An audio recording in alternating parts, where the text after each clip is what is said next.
Di zaman jahiliyah, ada seorang pemuka Quraisy yang tampan dan kaya harta namun rendah hati. Ia sangat dicintai oleh kaumnya termasuk para wanita di sana. Lelaki ini merupakan keponakan Abu Lahab dan suatu hari ia mendengar kabar bahwa sepupunya telah menikahi seorang perempuan berakhlak mulia dan berketurunan baik. Mereka adalah Utbah bin Abi Lahab yang menikahi Ruqayyah, putri dari Muhammad SAW bin Abdullah. Bukannya bahagia, ia malah merasa iri atas pernikahan tersebut. Ia merasa dirinya lah yang pantas menikahi perempuan tersebut. Kesal, gundah, dan sedih menjadi satu dalam benaknya. Lalu ia berjalan pulang dan menemui bibinya bernama Su'dah binti Quraizin. Bibinya lah yang menenangkan hatinya dengan mengatakan bahwa ia akan mendapatkan yang jauh lebih baik daripada Ruqayyah. Caranya dengan beribadah kepada Allah Subhanahu wa taala dan mengikuti ajaran Nabi Muhammad SAW. Dengan rendah hati, ia menerima saran tersebut dan memikirkannya sembari menemui Abu Bakar radhiyallahu an untuk menceritakan isi hatinya beserta saran dari bibinya. Abu Bakar radhiyallahu an mendengar dan mengiyakan saran bibinya. Abu Bakar radhiyallahu an juga mengatakan bahwa dia adalah orang yang bijak dan tegas serta mampu membedakan kebenaran dan kebatilan. Mereka membicarakan penyembahan berhala sebagai Tuhan. Berhala itu terbuat dari batu yang tuli, tidak dapat mendengar ataupun melihat. Sementara Allah Subhanahu wa taala telah mengutus Rasulullah SAW untuk membawa kebenaran bagi semua orang. Utsman semakin paham mengenai konsep Tuhan. Bagaimana bisa berhala menjadi Tuhan, sementara batu itu tidak dapat mendengar dan melihat? Bagaimana caranya batu bisa menyelamatkan hidup manusia? Bagaimana bisa manusia mencintai dan memuliakan sebuah batu? Utsman bin Affan pun sadar bahwa konsep Tuhan sangat cocok dengan keesaan Allah Subhanahu wa taala. Namun lelaki ini masih bingung. Siapa utusan Allah Subhanahu wa taala tersebut yang disebut Rasul? Abu Bakar radhiyallahu an pun mengatakan, dia adalah Muhammad bin Abdullah bin Abdul Muttalib. Setelah mengetahui sosok Rasulullah SAW, Abu Bakar radhiyallahu an dan Utsman berangkat menuju Rasul. Begitu sampai dan mendengar sabda Rasul, Utsman pun masuk Islam. Berawal dari kecemburuan akan sepupunya yang menikahi perempuan berakhlak mulia, kemudian rasa penasaran akan konsep Tuhan serta utusan dan ajarannya, Utsman pun mencari tahu kebenaran dengan menemui langsung Rasulullah SAW dan hidayah pun menghampirinya. Utsman bin Affan termasuk golongan pertama yang masuk Islam dan menjadi salah satu sahabat Rasul yang dijamin masuk ke dalam surga. Setelah masuk Islam, meskipun tidak ada yang menyatakan permusuhan terhadap Rasul, tapi para kaum Quraisy belum mau mengikutinya, terkecuali pamannya Abu Lahab dan istrinya Ummu Jamil yang tetap bersikeras dengan terang-terangan memerangi Rasul. Bahkan Allah berfirman dalam Quran surah Al-Lahab ayat 1-5 yang berisi tentang kebinasaan Abu Lahab di dalam api neraka dan istrinya yang lehernya kelak ada tali dari sabut. Dan mirisnya, Utbah yang menikahi putri Rasul adalah anak dari Abu Lahab. Utbah pun diminta menceraikan Ruqayyah dengan alasan dendam terhadap Rasulullah SAW. Utsman bin Affan yang sedari awal memang tidak bahagia atas pernikahan Utbah dan Ruqayyah karena ia merasa ialah yang lebih pantas, langsung seketika merasa bahagia mendengar kabar tersebut. Utsman pun langsung menikahi Ruqayyah. Akhirnya Utsman dan Ruqayyah menjadi buah bibir karena mereka digelar dengan pasangan terbaik yang pernah dilihat manusia. Semuanya sama-sama memiliki sifat yang mulia serta memiliki paras yang menawan.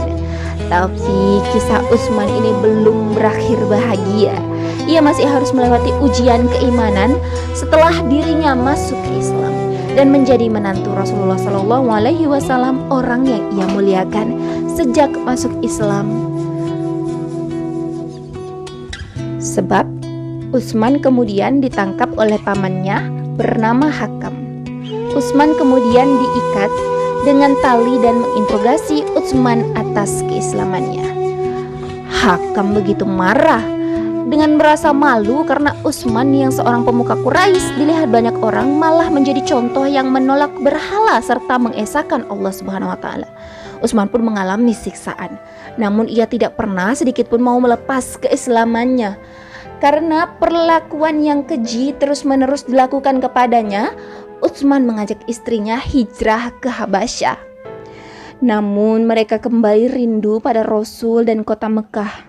Akhirnya setelah hijrah mereka pun memutuskan untuk kembali ke Mekah, hingga Rasul dan pengikutnya hijrah ke Madinah. Keislaman Utsman bin Affan pun tak hanya sampai di situ. Usai disiksa, terasingkan, Utsman juga membuktikan kesetiaannya mendampingi Rasul dengan turut berperang. Hingga suatu ketika, setelah perang Badar, Utsman kembali dan mengetahui bahwa Ruqayyah telah meninggal dunia. Utsman menguatkan hatinya, ia tetap yakin dengan janji Allah. Hingga suatu saat, Rasul menikahkan putrinya bernama Ummu Kulsum dengan Utsman bin Affan. Inilah sebab julukan Dzunuraini diberikan kepada Utsman, sebab ia menikahi kedua putri Rasul. Di sana ada dua cahaya yang bersinar, sebab sebuah kemuliaan menjadi menantu Rasul sebanyak 2 kali dan menikahi perempuan berakhlak mulia. Keislaman Utsman radhiyallahu anhu adalah salah satu nikmat terbesar yang Allah Subhanahu wa taala anugerahkan kepada kaum muslimin dan kepada Islam. Tidak ada kesulitan yang dirasakan kaum muslimin, maka Utsman akan menjadi orang yang akan segera membantu kesulitan mereka. Tidak ada satu musibah pun yang menimpa Islam kecuali Utsman akan menjadi orang terdepan yang akan mengurangi beban yang diderita Islam. Saat perang Tabuk, saat masa panceklik, kaum muslim pada saat itu sangat membutuhkan bantuan untuk perang. Bahkan Rasul menolak banyak para mujahid yang menawarkan diri untuk berperang demi mencari jalan jihad bersama Rasul. Penolakan Rasul ini bukan tanpa sebab. Hal itu karena tidak ada kendaraan yang dapat membawa mereka berperang. Dan para mujahid tersebut kembali dengan air mata yang berlinang, sebab Rasul mencegah mereka untuk turut berperang.